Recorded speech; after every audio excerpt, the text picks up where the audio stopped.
Thank you. Well, thank you very much. I'm going to focus something that everybody goes away, pronunciation, and I'm going to try to make it as practical as possible because everything is around pronunciation and cognition and meta language. So I'm going to follow in Diana and Mariana's presentation. I'm going to focus on the practical, emotional, and inclusive part of pronunciation with this. I'm going to show you some material that has been already tested at Instituto Superior en Lenguas Vivas Juan Ramón Fernández, where I lecture on phonology 1, 2, and 3, and I hope that you can find a lot of practical ideas on this. This is not going to be a summary, and it's not going to be theoretical based. I'm going to tell you a little bit about theory, but it's going to be very practical. So I hope that you can interact with me when I ask you a few questions, because I presented a workshop. So I'm going to make it work a little bit, okay? So as I said before, pronunciation is one of the most neglected area, probably because it has a lot of meta language connected to it. And we teachers at teachers training colleges and also at university level are taught a lot about phonology and pronunciation practice. But what happens? We know it is important, we know that we need to transfer all this knowledge into our classes, but then we don't know how. So we go back to the IPA alphabet, and students are frightened away. And then we focus on meta-language, organs of speech, put the tip of the tongue against the upper teeth. No, on the alveolar ridge, so students go, and they cannot produce a sound. And at the end, they end up asking questions like this.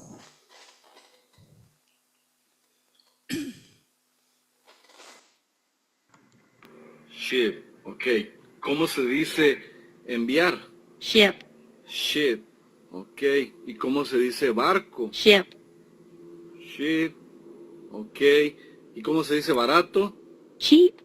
Cheap, ah chinga. ¿Y cómo se dice sábanas? Sheets. Sheet. ¿Y cómo se dice hojas de papel? Sheets. Sheet. Ah chinga. A ver entonces, ¿cómo se dice? La oveja envía sábanas y hojas de papel baratas por barco. The sheep ship cheap sheets and sheets by ship. Sheep, chinga tu madre, coche, así cuando voy a aprender. ¿Cómo se dice en inglés oveja? Sheep. Sheep, ok. ¿Cómo Does it sound familiar? Very much. Next. se dice? Sheep, ok. ¿Cómo se dice enviar?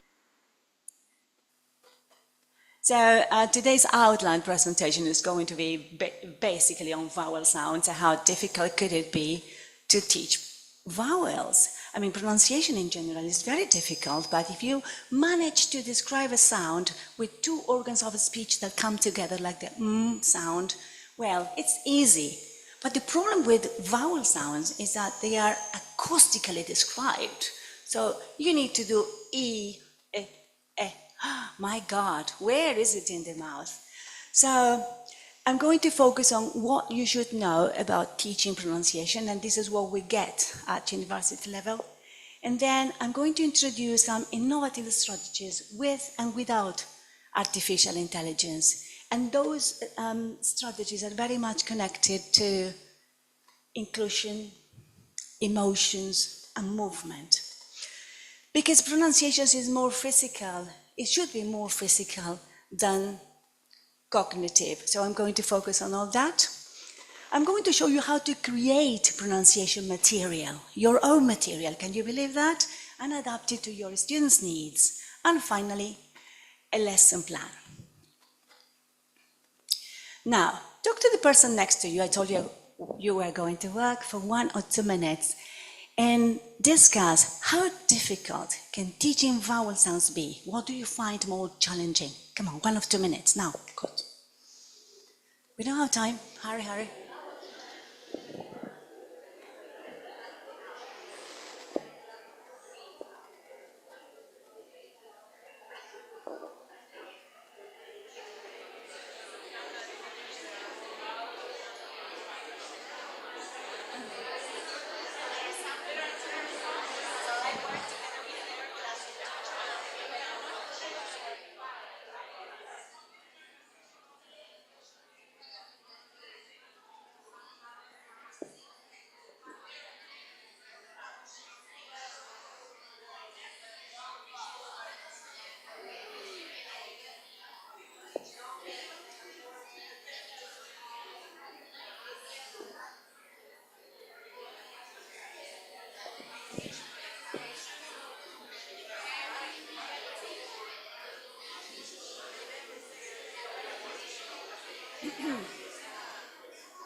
Okay, time's up, time's up.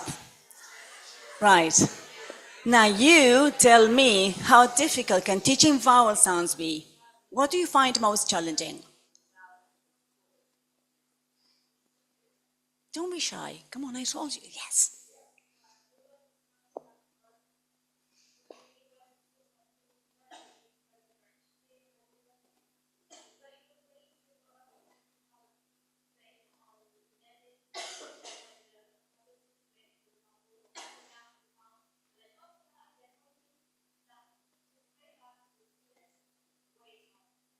Way more difficult for them to understand what you mean when you explain the different sounds.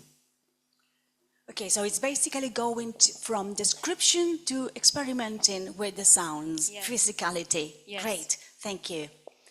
Anything else? Okay, vowel length, very good. This is something that we don't have in Spanish and we lack in many languages. So what we need to do is focus on something that is a novelty for students. So for them, it and eat is exactly the same as it's shown in the video. So yes.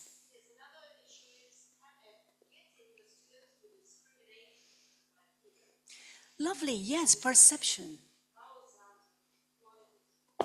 Okay, first we need, well, the description, the theory, and then we need some perception to distinguish the minimal pair, sounds in contrast. Okay, good.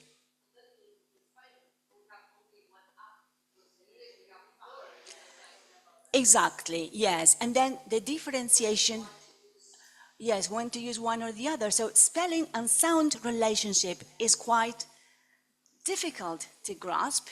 And on top of that, for example, the fleas, double E for words like meat, or EA as in meal, or E as in pizza. Can you see the problem? Poor students. Next. Sorry, yes. Next.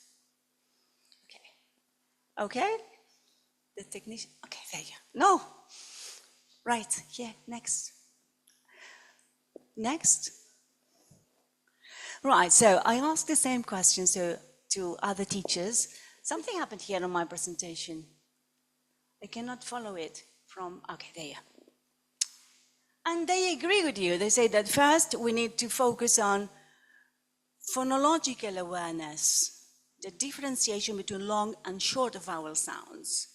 But we also need to represent it clearly, not only using the IPA alphabet, but other things, other drawings, maybe comparing it to something that we do on regular basis, like height and place of articulation could be on a stand in a football stadium. So we have high rows, mid rows, and low rows. And then audio recordings, as Ana Maria was saying, yes, they need to listen to some contrast in that minimal pair.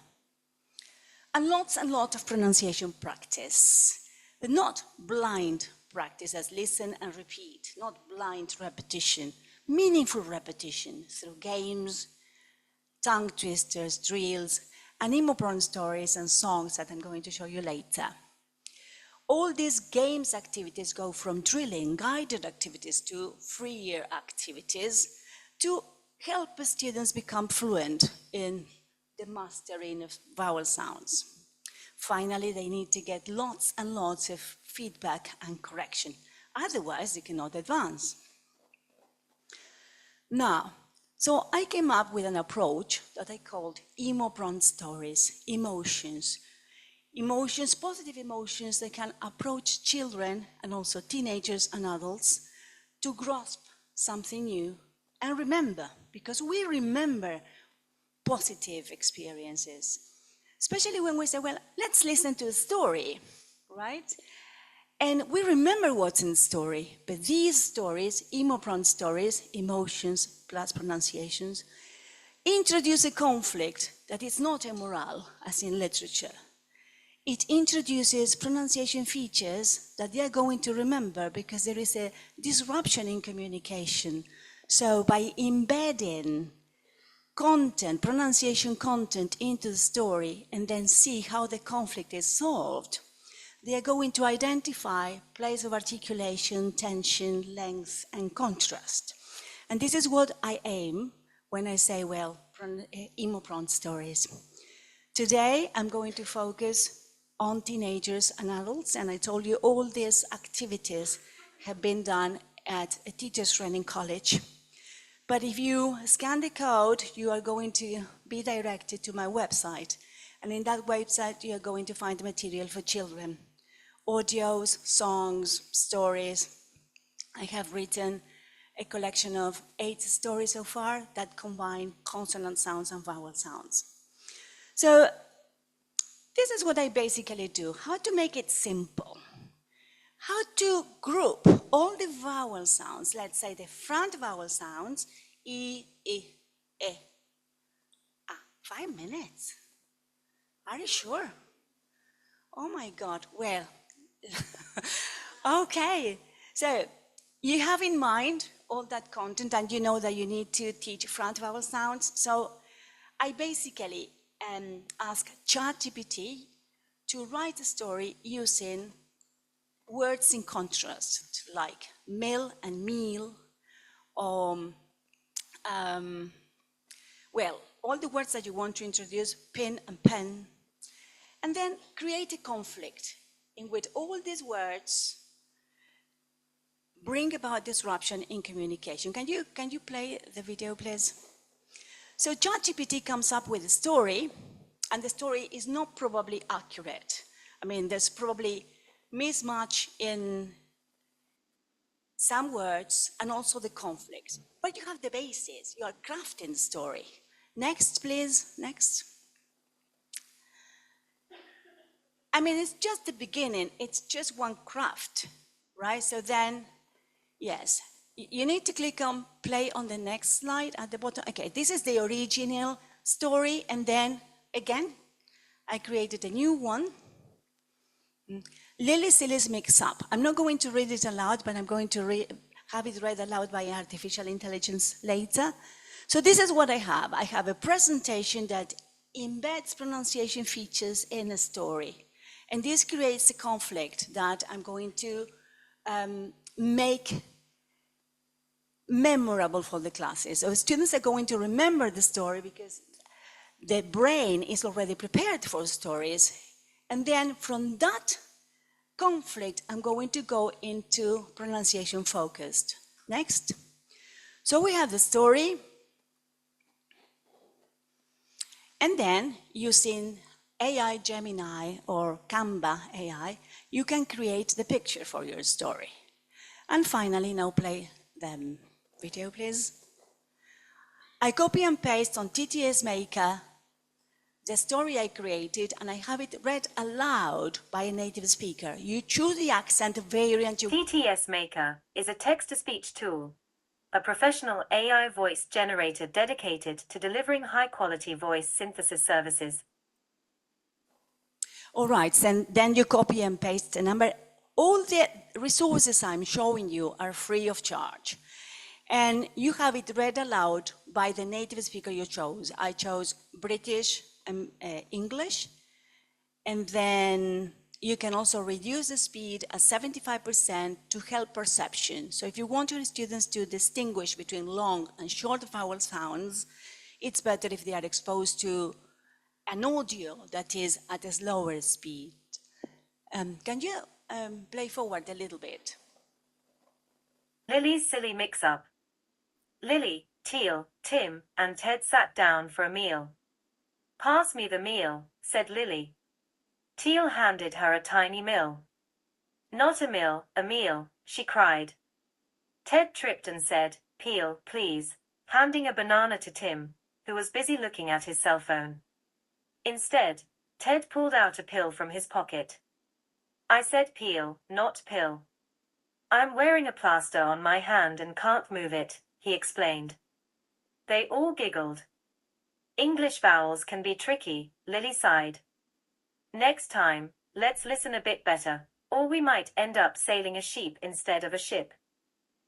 Okay, so you can have that audio downloaded on your computer. Next, please. Next. You download it on your computer and you have the material ready for your students. No, next slide, please. Thank you. So this is a presentation. You've got the audio there, and if you click on that microphone above the picture, students are going to click there and listen to the story. We don't need to do that due to lack of time. Next. So here is the lesson plan. So I ask the students, I give the students a picture. And my focus is that they discover a conflict in that picture. Go on. And they are not going to listen for anything that is in pronunciation. They're going to listen to the story and discover why, what went wrong in that story. Okay, stop there, please, stop there. So during the pre-task, I'm going to tell you an anecdote. Once I was in England and I was looking from Greenwich Park, but instead of saying Greenwich, I say Greenwich, because I connected the rules to spelling, right? And then, well, since I didn't have access to the internet, I asked somebody in the street, where was Greenwich Park? And they were a kind of at a loss. And so finally I showed a notice and the name was written there and they say, oh no, Greenwich. So I told my students to identify a similar conflict in the picture, and that was their task. And once they identify the conflict, they come up with a story. So there is fluency. So they can practice English freely. Then they listen to the story, compare and contrast that story or their predictions to the real story, and they come up with, well, there was something wrong about different words. Which are those words? So they focus on those words, and then you isolate those words, and they discover, because this is a discovery learning, that's why it's inclusive, it's not that they are reciting rules, and they discover that spelling makes the words longer or shorter. Now, finally, I give them a word, yes, next. A word cloud like this. Next slide, please. Yes. Well, another one, yes, this is the plan, next one. Okay, I'm going to show you this. So this is the vowel talk treasure hunt. So the first vowel does the talk. So you tell them in the activity, this is guided practice, that the first vowel sound makes the talk for the two of them. So the first letter in that big word is A. So they say tail. So they don't pronounce that I that accompanies A. Then what about mean? The first vowel does the talk for the two of them. So they don't say me, a man. The first letter is E. So that vowel does the talk for the two of them. Meal. So by saying the sound twice, it makes the sound longer and tense. So that is the trick to remember when they are producing vowel sounds. And when they see two vowels together, they relate those two vowels to the sound. Next. Then in the freer practice, they create a story using ChatGPT. And they use those words that were in the story. Next. So ChatGPT create a story or a song for them, lyrics of a song, but they need to type the words. Then they copy and paste it, next, on I Love Songs AI. Yes, please. And so they copy and paste the lyrics, they give it a name, and then they have that lyric of that song for them. So they create their own repetition dialogues or their own repetition, their own songs for repetition. Can you move forwards a little bit? A little bit? Yes. There. Okay, there you got the music and the song. Yes, there we are. Okay, so they end up their lessons just singing out loud the song and repeating long vowel sounds.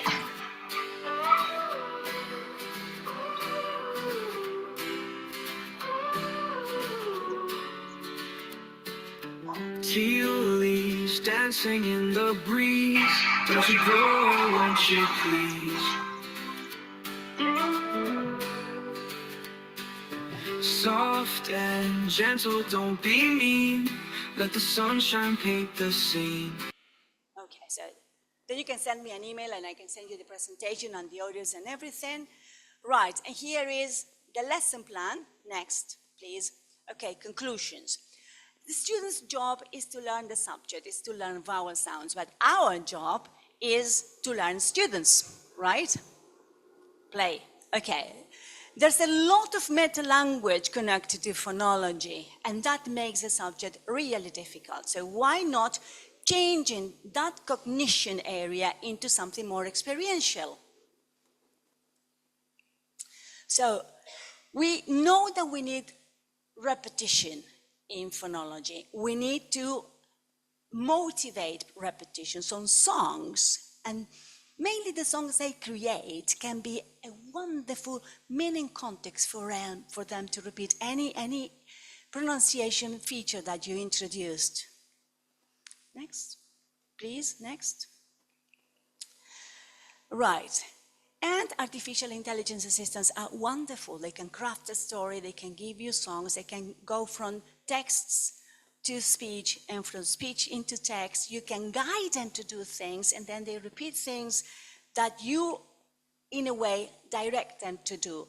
But be careful, it's not just trying any artificial intelligence tool that you listen to Vicky Samuel say in her presentations. It's just the other way around. It's just looking for your students' need and then go for it. Go for the tools they need. Okay? Next. Well, here are the references, right? And one more. So if you have any questions or if you want to get the presentation, send me an email. And if you scan the code that's there, you're going to get material for young learners, right? Well, that's all. Thank you.